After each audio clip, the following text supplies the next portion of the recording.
Hello, beautiful people. I'm O'Neill, and yeah, I'm here. I have a hat on. I don't usually have a hat on, but I have my hair twisted, so I don't want y'all to see, what's going on up there. But I'm here to review Tina Campbell's brand new album. It's personal, and this has actually been an album I have been legit like waiting for. Like I don't think I've waited for an album like I anticipated an album this much thus far. And I in fact what happened was May 7th, when the album was supposed to come out, it didn't come out. And I guess I made sure I allowed myself to forget about it, so I wasn't anticipating it as much. And then I learned it was available on iTunes, so I went and I got it to support her. um, and I This is going to be probably the hardest review that I have done thus far, only because I'm there. There's like a middle divide. There's a divide right down the middle with where I am towards it, and because there is the musician production aspect. Because usually when I do my reviews, if you see my videos, I mostly talk about the production, and I talk about the sculpting and the crafting of an album. But seeing as this is a Christian album and I'm a Christian, there is the spiritual aspect and the spiritual side of the album that I'm going to be delving into. I'll probably be bouncing back and forth, but yeah, just bear with me. um so being honest, when I first listened to the album, I know that it was hard for me to really get through the album. I felt like it was a task for me to get through the album, because the musician side of me was kind of disappointed with the delivery of first of all, the overall tracks, because it didn't seem like the tracks were mastered, or like they were made to sound cohesive, like it was one sound. And I was kind of surprised about that. But then I remembered that Tina Campbell is a different brand than Mary Mary, and that Mary Mary has a lot of backing for their brand, but Tina Campbell is doing this independently. So this is like I were doing an album and just releasing it. Of course, she had a little bit more resources than I do, and producers and stuff like that, but this is definitely an independent album, and that's something I definitely had to adjust my mind just adjust my mind around. And I can definitely tell. And one thing didn't want to end up doing was compare the Erica Campbell Help album and Tina Campbell's album.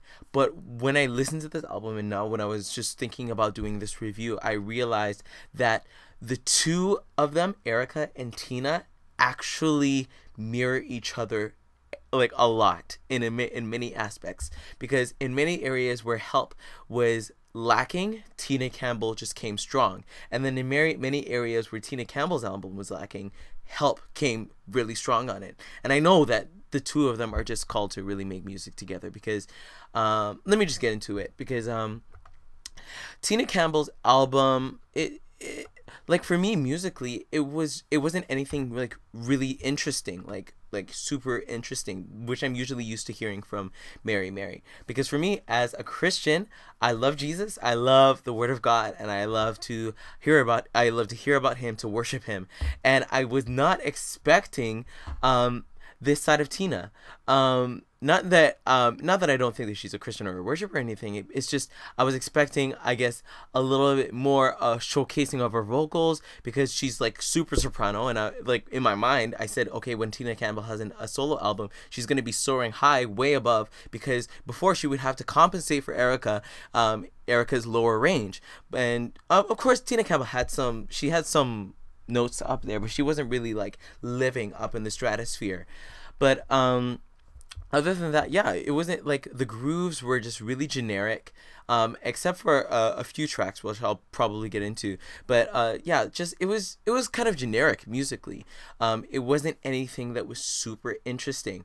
Um, uh, if I were to compare Help and It's Personal, I would say that Help had a very polished, put together sound. The writing was tight and it was fixed together. So was the production. I would say that in Tina Campbell's album, from a production musical standpoint, remember I split it down the middle. This is me talking on the musician side. The album there were a lot of holes in the lyricism, or like the mechanics of lyric writing for songs. There were a lot of holes in the lyrics. There were a lot of stressed syllables that were on short parts of the beat, and like different things like that, that I was just like, okay, as on a musician's perspective, if I were just reviewing this like I were a Beyonce or a Tori Kelly album, it would just be like, I wasn't really engaged musically. However, this isn't that type of album, and I'm so glad, because and in fact I listened to, what was it, Whoa Oh Oh, that song, I think it's like track 4 or something like that, where she has her kids singing in the background. And when it got to the end where the kids were just singing, whoa, whoa, whoa, whoa, I just closed my eyes and I just started to cry, because I've seen her journey on the Mary Mary reality show of Tina Campbell walking through, for those of you that don't know, she went through infidelity in her relationship where her husband had cheated on her, and all of that was unfolding before our eyes on reality television.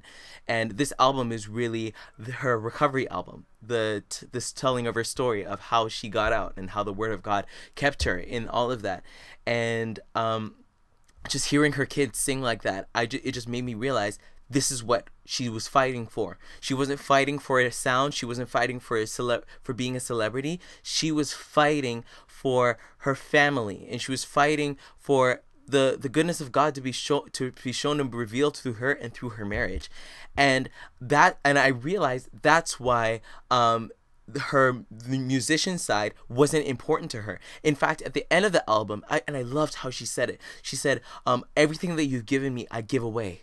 And that's exactly what Christianity, what the gospel about Jesus dying on the cross, that's exactly what it's about. And so I was able to readjust my mind and realize that this isn't like some type of album that's made to like pull on your ear. I don't even think Tina was going for a Grammy. Like, she released this album along with her book, I Need a Day to Pray. And I can see how she was really just telling her story and through it. And these are definitely songs that because like for me, I'm a musician, and I have like songs that I love to groove to and songs I love to worship to and meditate on God on.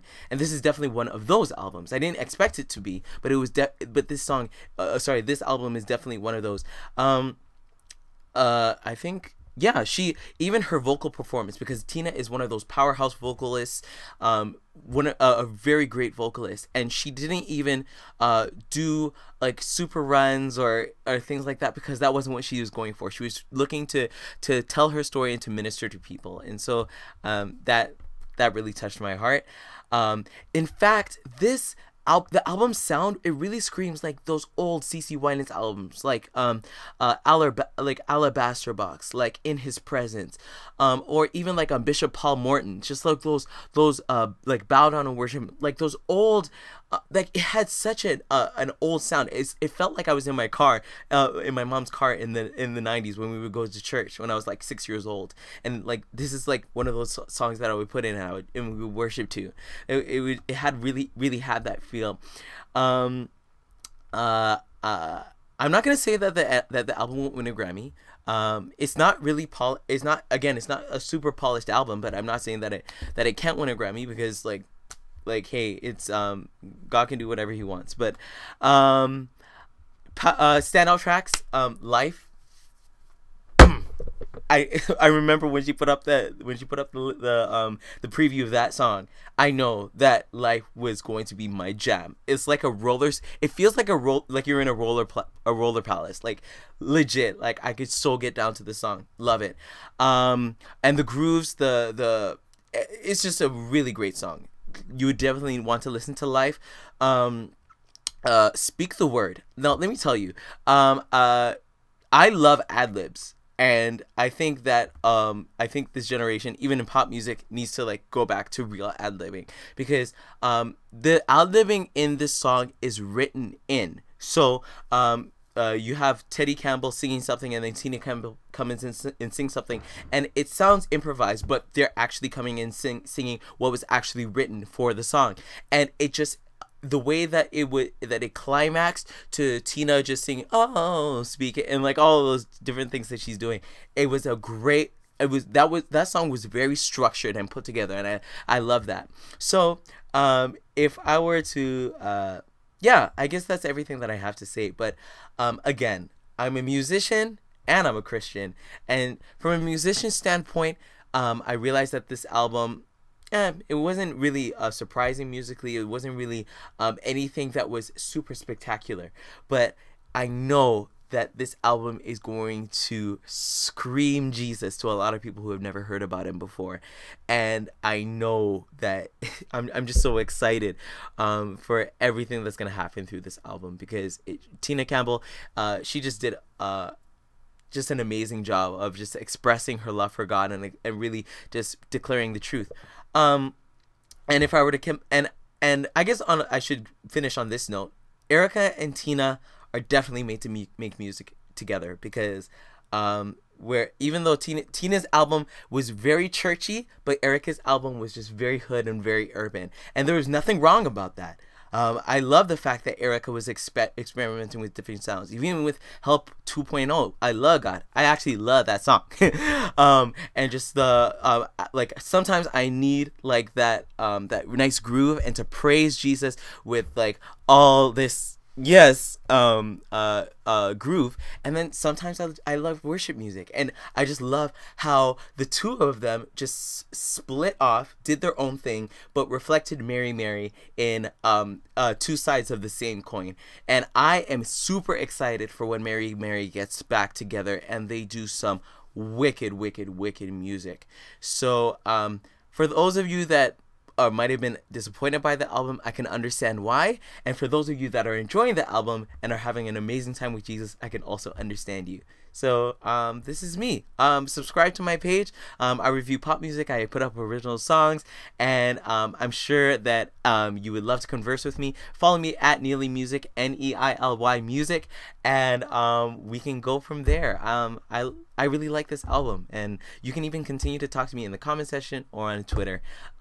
This is me. I'm out. Bye.